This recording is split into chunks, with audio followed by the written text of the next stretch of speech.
burn you out. But God wants to set passion on fire in your life and put it in a place where it will burn, but not burn out. Relationships that don't burn out, but grow brighter and brighter as the seasons go by. God's desire for you isn't just that you would have the passing pleasure of sin for a season, but that you would know the pleasure of passion that comes from His purpose, that it would burn from within and not burn out. I thought about Moses was certainly very passionate, and God used him to fulfill a great purpose. In fact, God showed up and appeared to Moses in a burning bush in Exodus chapter 3. But 40 years before that burning bush, which is where many people think the story of Moses' life began, when God called him to be a deliverer of the Israelites out of Egyptian slavery, 40 years before this, Moses had an incident that was the result of mismanaged passion. Watch this, Exodus chapter 2, verse 11. It says, one day after Moses had grown up, he went out to where his own people were and watched them at their hard labor. Now, Moses was conflicted because he grew up as a Hebrew, but he grew up being raised as Egyptians. He was from the Hebrew people, but he was raised in an Egyptian society. So he was torn. He was conflicted by this. And one day he goes out, and he's grown up a little bit now, and he sees something. He sees an Egyptian beating a Hebrew, one of his own people, and it stirs up a passion in him. And it says that he looked this way and that way, and it looked like the coast was clear. So he didn't see anybody, and he killed the Egyptian and hid him in the sand. Well, the next day he went out and saw two Hebrews fighting. And he asked the one in the wrong, hey man, why are you hitting your fellow Hebrew? And the man said, who made you ruler and judge over us? Are you thinking of killing me as you killed the Egyptian? Uh-oh, just because you hide something in the sand doesn't mean it went away. I'll stand there for a minute. Bears repeating, just because you covered something up in the sand doesn't mean it won't come back up. Because the thing that Moses did, nobody else saw it, so he thought. But then his past catches up with him rather quickly. And it says that when he heard this, Moses was afraid, and he thought, what I did must have become known. Now he's exposed. And so Pharaoh hears of this, and he tries to kill Moses, but Moses fled from Pharaoh and went to live in Midian, where he sat down by a well. And he ends up on the run for 40 years because of a mismanaged passion. See, what Moses felt, follow me, was a good passion. He saw one of his people being taken advantage of, and God had put a passion in Moses. Moses was called to deliver the Hebrew people out of Egyptian slavery. So he sees this going down, and he thinks, this isn't right, and it lights a fire inside of him. And so Moses just goes off. But it's one thing to have the right passion. It's another thing to act on it in the right way. Did you know you can have the right passion, but have the wrong expression of the right passion, and it'll create a terrible result in your life? I can't get any help in this sermon, man. Let me ask it another way. Did you know that the thing that God put inside of you that can make you really great and can lead you into your purpose can also bring you great pain if it's not managed correctly? I'm teaching this to our oldest son right now. He has a gift for being argumentative. And it's a gift. Never seen anything quite like it. I'm told that he got it from somewhere. And he will verbally assassinate you. He will take you apart about anything. And I'm teaching him, this could be your greatest asset.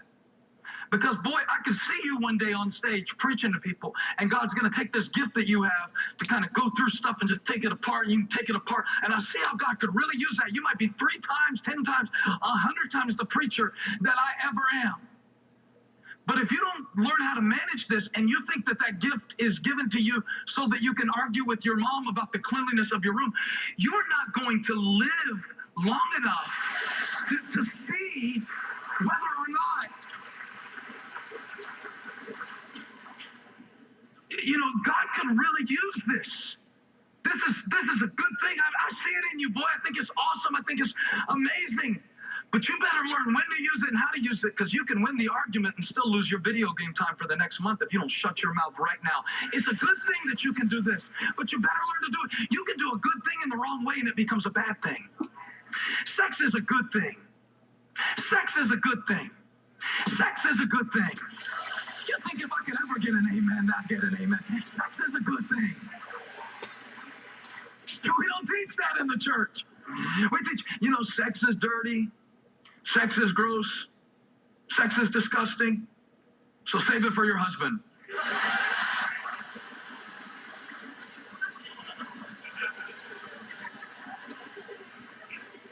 But the passion is pure. However, the passion needs parameters if it is to serve the correct purpose. And what's gotten a lot of us in trouble in our lives is we had a good passion, but no parameters. So rather than building purpose, it destroyed purpose. And that's what happened to Moses. He had the right passion, but he put it in the wrong place and acted on it in the wrong way. Right passion, wrong expression. Look, bring me my sermon illustration. So I was just thinking of a way that I could show you this, a simple way to show you this. And it's like, imagine right now that at this point in my sermon, I know this is simple, just go with me. Like, hey, I got an idea. Let's build a fire on the stage. I just think it'd be cool to build a fire on the stage. I'm stacking wood to build a fire on the stage. I actually thought about how far should I take this sermon illustration. And I thought about gasoline, and I thought I would see how far I could go before people started leaving, exiting the building. But I think it suffice it just to say that, everybody in the room understands the problem with this proposition. And the problem isn't building a fire. The problem is building a fire in a place where there's nothing to contain the fire. It's fine if you want to build a fire, but building a fire without any parameters would be to unleash the same substance that warms your home when it's in a fireplace is the same substance that burns a forest in Colorado in the summer. The difference is whether it's contained. And when you release passions that were intended for marriage outside of marriage, you're building a fire with nothing to contain it. And God says the fire is a good thing. Fire purifies. Fire brings warmth. Fire is a source of light. There's nothing wrong with fire. But if you build the fire in the wrong place, if you put the passion in the wrong place, it will burn your home to the ground. It's a misplaced passion. It's a good thing in a bad place. And I wonder how many of you would have avoided some serious pain in your life if somebody would have showed you before you build a fire, you need somewhere to put it. And the only human relationship that can sustain this force of passion is a covenant relationship called marriage. And if you go building fires in other relationships that aren't built to contain the power of passion, it's gonna spread the places you don't intend for it to spread, and it's gonna destroy things that God gave you as a gift. And so Paul is not saying put the fire out. He's saying find the right place to build the fire. Make sure you have the right place for the passion, or you'll get burned. And I'm seeing so many people and so many families get burned because they were trying to get warm. Because it's cold out there, and because I need relationship, and because I need somebody. So I think I'll stand up next to this fire. I did a word study this week. I studied the word intimacy, which is what we're all truly longing for. That's really what we all want. That's what all of our sexual expression, emotional expression is about. We want intimacy. That's what we want. That's what we desire from God and from others. We want to be known. We want to be accepted. We want intimacy. But then I studied the word infatuation, And I was fascinated to find out that in Latin, this will make you sound so smart at lunch this week. In Latin, infatuation literally means false fire. Looks like fire, but really can't warm you. Looks like fire, but really can't empower you. Looks like fire, and that's what the world offers, is an infatuation with images of sexuality, but it won't really warm you. In fact, it can actually run away from you and burn your house down. And some preacher needs to get up in front of you and just have the guts to care 2 cents worth of nothing what you think about it, and say, if you're building these fires in the wrong place, it's gonna burn you. It's gonna burn you.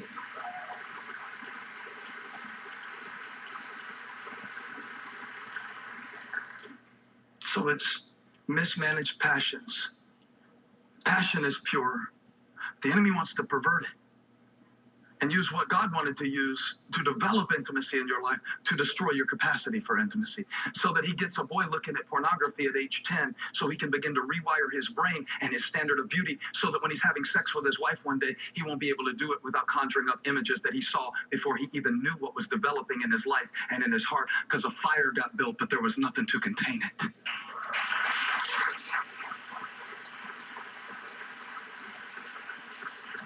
I say this not to condemn you. I say this not to bring all your mistakes up before you. But there are some of you that are building fires in bad places right now. Sending text messages to the wrong person right now. Visiting some of the wrong sites right now. Filling your minds with the wrong kinds of images. Indulging in the wrong conversations. It's nothing wrong with the fire. It's just where you put it. And let's close talking about something positive. Let's talk about shameless solutions. Shameless solutions.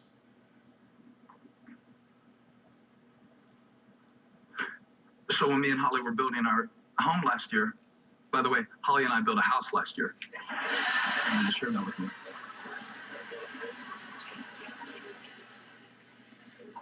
There were all these selections that you have to make. And for the most part, I never got involved. But she would bring certain things to me that she thought I might want to weigh in on. And one of them was what kind of fireplace we would have in the house. I love sitting by a fireplace. I don't know why. But I like the gas log fireplace, because this is about as much work as I want to do to start the fire. Like, to me, that's my version of roughing it. Like, that's my outdoorsmanship right there. Just flip that little switch and the fire comes on. She said, no, for this house, we need to have a real fireplace with like real logs and stuff. And I'm like, oh God, no. I mean, we're gonna have to go chop wood, and I'm gonna go buy a flannel shirt from Old Navy, and I'm gonna have one in the closet. And she's like, no, it'll be great. It'll be a gas start fireplace, but it'll have real wood. And so I'm thinking, like, you know, I trust you, whatever. And she said, trust me, you'll love it. I said, go ahead, we can do it. And but nobody showed me how to use it. So the first time I went to go build a fire in the gas start fireplace, which, let me see, I'm going to give you the technical explanation for this. There's a little thingy that you put in the hole on, there's a thing on the side of the fireplace, and you turn that on, and then it opens the gas valves. And so then you can light the fire. At least that's what I thought you were supposed to do, is turn on the gas and then light the fire in the fireplace. So I was so excited to have our first fire of the year last year, and so I turned on the gas to give it plenty of time. Like, you know, if you're turning on your car in the cold, so you give it some time to warm up, right? And so I went to go get my kids because I wanted them to see the first fire. And I bring them in because it's like getting close to Christmas time, and their stockings up, and I thought this was going to be a picture perfect scene. And so I go and get a drink and get the kids, and I gather them around, and I went and got the wood, not the wood that I chopped, but the wood that the man who sold the wood to me on the side of the road chopped at some point. And I took that wood and I stacked it up high because I wanted it to be a good fire. I wanted to make sure our first fire was a good fire. And now I figure we're warmed up. And so what happened when I put the match in? So like now, when I give an invitation for people to receive Christ, I give it with so much more passion because I feel like I have seen what hell is going to be like. Because when the flames came out, It was traumatic. It was traumatic for Graham. Graham was crying. I was calling on Jesus Christ. I was calling on Smokey the Bear. I was stopping and dropping and rolling. It was everything. I was checking for eyebrows in the mirror. Lesson learned. Start the fire in the fireplace and then turn on the gas. Not the other way around. The difference between a fire that will warm your house and a fire that will burn off your face has to do with the order in which you turn on the gas and light the flame. And that's what Paul is saying, church. And that's what God is saying. He's saying some of you are running the gas valve wide open in your thought life. And you're running the gas valve wide open in your conversations. And you're running the gas valve wide open. And so you're getting hit by all these flames that are consuming you and burning you alive. What do you expect? When you turn the gas on and leave it on and let it build up and just think what you want and say what you want, you don't control any of this? Like, how did you think this was going to end? When you let the gas build up and you never got any help with those issues and you never found any place to discuss them, and where did you think this was going to end? He said, first marriage, then fire. Context is everything. And some of you, I'm not trying to be hateful, I'm just trying to be helpful.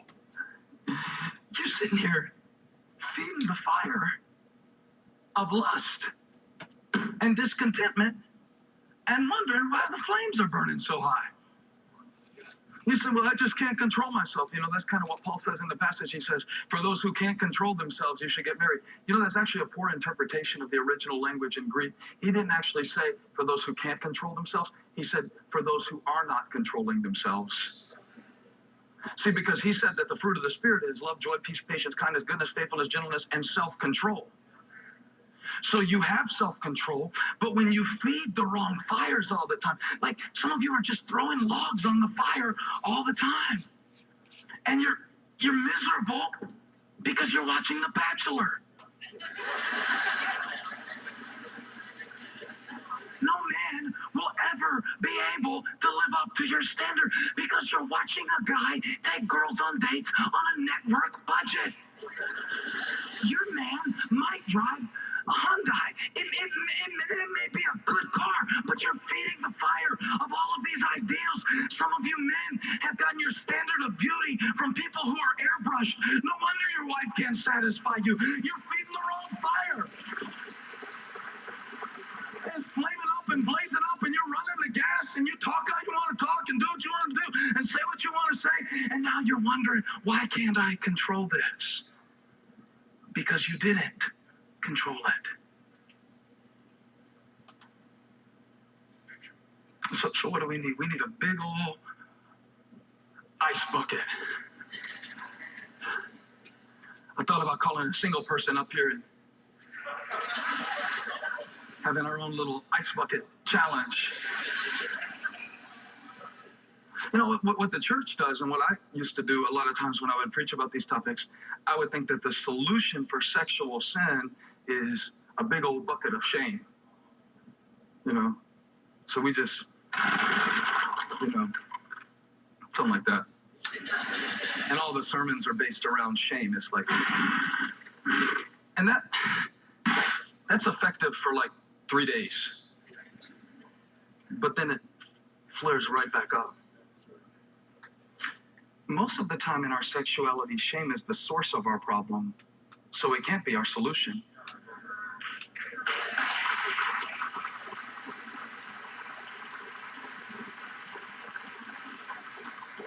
Paul doesn't shame the Corinthian church. He doesn't shame, God doesn't shame you for your struggles, for your passions. He simply wants you to get them in the right place. And see, we talked about Moses, how he misplaced his passion in Exodus chapter 2. But check this out. 40 years later, Exodus chapter 3, verse 1, it says that one day Moses was tending the flock of Jethro, his father-in-law, the priest of Midian. So he was just doing his basic responsibility. He had gone on about his life. And he led the flock to the far side of the wilderness and came to Horeb, the mountain of God. So he was out in a lonely place. And God shows up and appears to Moses, but he did it in a lonely place while Moses was simply doing his job. Would that not be a good word for a single person in this church today? You tend the flock that God has given you. Be faithful in the place where he's positioned you.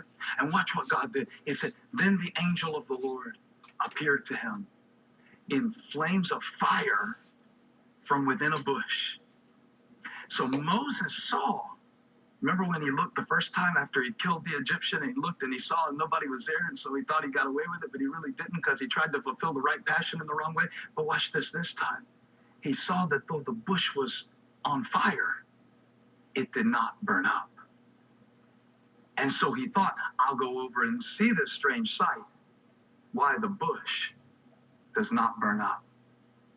And when the Lord saw he had gone over to look, God called to him from within the bush, Moses, Moses. And Moses said, here I am. Now here's what the Lord spoke to me. He said, when I am the center of your passion, your life will burn, but it won't burn up. When I am the center of a relationship, it'll burn, but it won't burn up. See, lust can set you on fire, but only God can set you on fire and keep you on fire.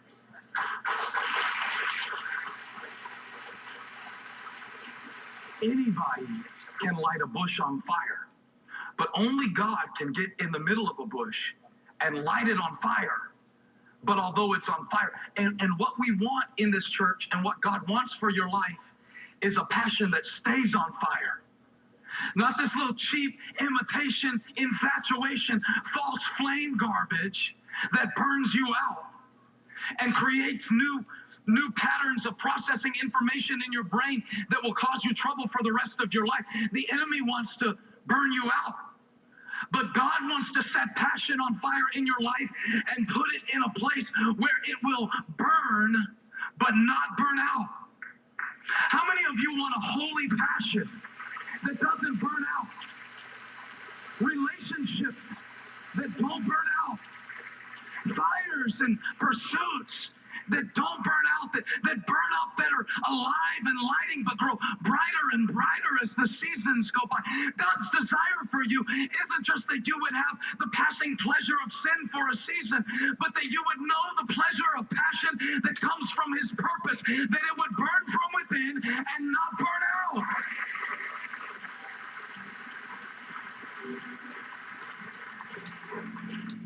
Some of you have been feeding the wrong fires, see? And yet it's not enough just to starve the wrong fires. But God told me, I said, God, well, if shame isn't the solution to this, then what is?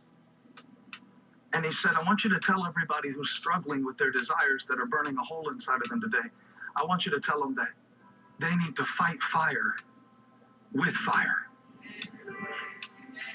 Fight fire with fire. Not with shame.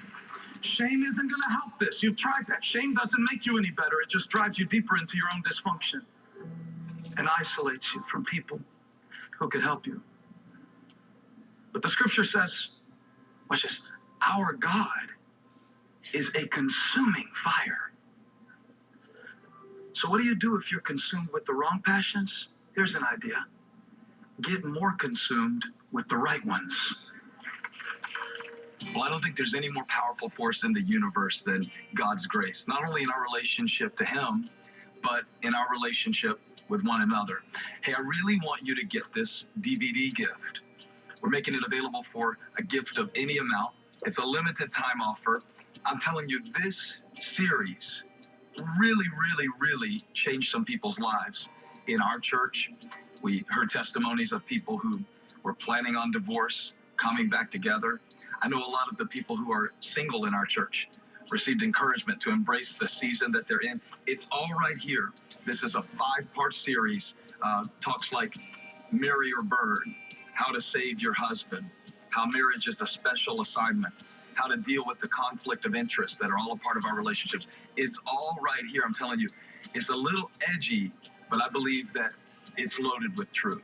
We're going to give you some details on how you can get this offer for a gift of any amount just to support the ministry and help us do what we do, getting the message of Jesus out. We appreciate so much your support. I'd like to take a moment and pray with you, and then we'll give you more information on how you can get this special offer. Father, thank you today for the power of your grace in our lives. And as we've been given grace, may we give grace to others. In Jesus' name, amen.